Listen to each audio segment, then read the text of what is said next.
নমস্কাৰ মই নৱজিত এটা বিশেষ ভিডিও লৈ আহিছো এলপিইউপি নিযুক্তিৰ ওপৰত আপোনালোকে জানে যে হিন্দী শিক্ষকৰ পদ মুকলি কৰি দিয়া নাছিলে আগৰ যি এডভাৰটাইজমেন্ট প্ৰকাশ হৈছিল 2023 চনৰ 11 ফেব্ৰুৱাৰী তাৰিখে যি এডভাৰটাইজমেন্ট প্ৰকাশ হৈছিল সেই এডভাৰটাইজমেন্টত হিন্দী শিক্ষকৰ পদ নাছিলে বা আগতেও নাছিলে এতিয়া যেটো মুকলি কৰি দিছে গতিকে এই মুকলি কৰি দিয়াৰ পিছতেই এতিয়া বহুতেই মোক কমেন্ট সেকশন সুধিছে যে যি সকলৰ প্ৰবীণ বা ৰত্ন আছে তেওঁলোকে হিন্দী শিক্ষকৰ পদত এপ্লাই কৰিব পাৰিব নে নোৱাৰিব যেটো হিন্দীত মেজৰ লোৱা প্ৰাৰ্থী সংখ্যা একেবাৰে কম কিন্তু এনসিটি ক্ৰাইটেৰিয়া মতে কোৱা হৈছে যে হিন্দী শিক্ষকৰ পদৰ কাৰণে যদি আপুনি এপ্লাই কৰে তেতিয়া হলে আপোনালোকৰ ডিগ্ৰীত এটা সাবজেক্ট হিন্দী থাকিব লাগিব আৰু আপোনাৰ মেজৰ থাকিলেও হ'ব মেজৰ থাকিলেতো বেছি ভাল আৰু নতুবা যদি আপোনাৰ মেজৰো নাই তেতিয়া হলে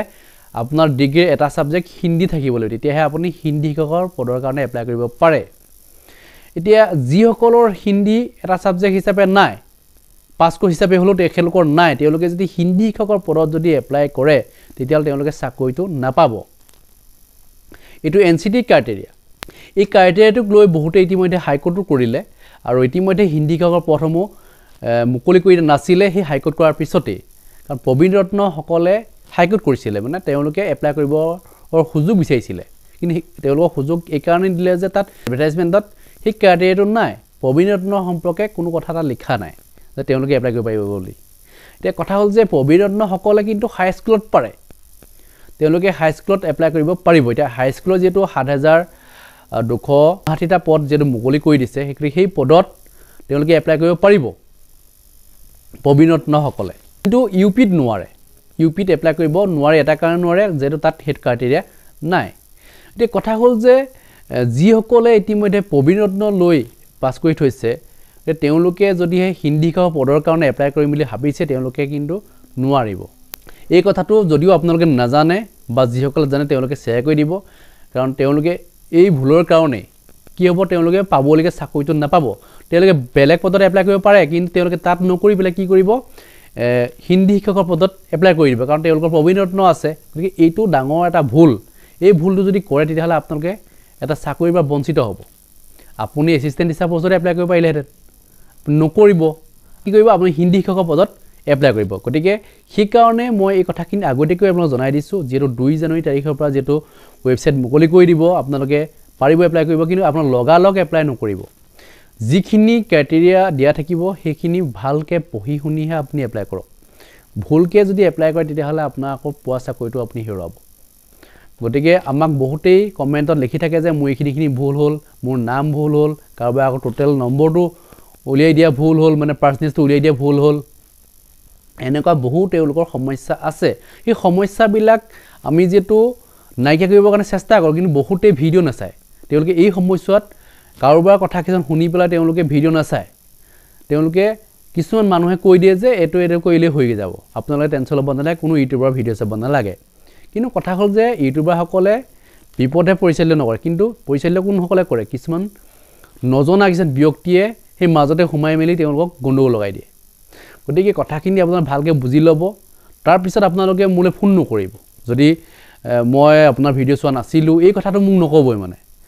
বহুতে মোক ফোন কৰি সুধি থাকে যে এইখিনি মোক গণ্ডগোল হ'ল এইখিনি আপুনি কিবা এটা কৈ দিব পাৰিব নেকি এনেকুৱা ধৰণৰ প্ৰশ্ন বহুতে কৰে কিন্তু মই তেওঁলোকক ডাইৰেক্ট কৈ দিও যে মই নোৱাৰো DW যাব লাগিব DW গৈ গতে এখিনি কাৰেকচন কৰি দিন বলিব আপুনি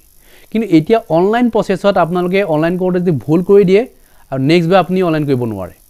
যেটো অলৰেডি আপোনাৰ ৰোল নাম্বাৰটো ৰেজিষ্টাৰ দেখাব সেই কাৰণে আপুনি এপ্লাই কৰিব নোৱাৰিব এবাৰ ভুল হৈ যোৱাৰ পিছত আপুনি নেক্সট বাৰ আৰু শুধৰণি কৰিব নোৱাৰিব সেই অপচনটো নাই গতিকে আপোনালোকে ভালকে এডভাৰটাইজমেন্টৰ বিষয়ে জানি লওক তাৰ পিছত আপুনি এপ্লাই কৰক আৰু পৰাপক্ষত আপুনি কেইদিনমান দেৰিকৈ এপ্লাই কৰিব এই সম্পৰ্কে মই বেলেগ এটা ভিডিও জনাম আপোনালোকক কেনেকৈ এপ্লাই কৰিবলৈ কি কথা যেতিয়া এডভাৰটাইজমেন্ট প্ৰকাশ হ'ব ডিস্ট্ৰিক্ট ওয়াইজ মিডিয়াম ওয়াইজ আৰু কেটেগৰী ওয়াইজ এটো এডভাৰটাইজমেন্ট প্ৰকাশ হ'বলৈ বাকি আছে গতিকে সেইখিনি কাৰণে আপুনি ওয়েট কৰক আৰু তাৰ পিছতে গোটেই কথাখিনি আমি ধুনীয়াকৈ বুজাই দিম আপোনালোকক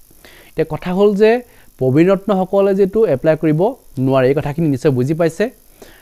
আৰু লগতে মই আৰু এটা কথা ক'ব বিচাৰিছো যে যি সকল ডিসেবিলিটি ক্যান্ডিডেট তেওঁলোকৰ যদিহে ডিসেবিলিটিৰ পাৰ্চেন্টেজ যদি তেওঁলোকৰ 40% নাই তেতিয়া হলে তেওঁলোকে এপ্লাই নকৰিব আৰু পৰাপক্ষত আপোনালোকে জিএমচিএছ ৰ পৰা যদি 40% লৈ আহিছে তেতিয়া হলে কোনো সমস্যা নহয় আপোনালোকে এপ্লাই কৰিব পাৰিব যদি আপোনাৰ ওচৰৰ এখন যদি মেডিকেলৰ পৰা আপোনাক ডিসেবিলিটি সাৰ্টিফিকেট দিছে তেতিয়াহ'লে আপুনি সেই সাৰ্টিফিকেটখন দি চাকৰি ল'ব নোৱাৰিব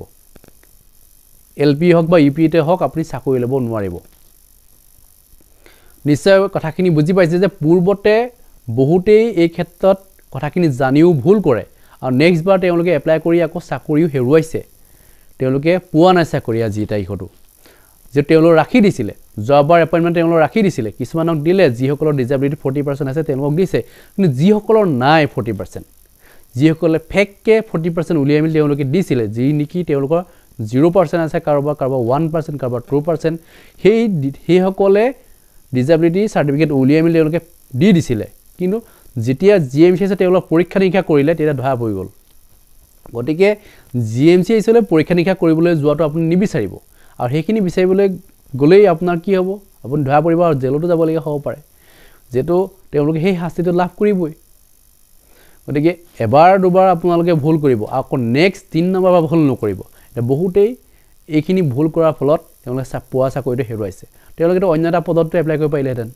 তেওঁলোকে তো ইনি হুমাই গ'ল ডিসেবিলিটিত গোটেই কথাখিনি আপোনালোকে জানি শুনি ভুল কৰে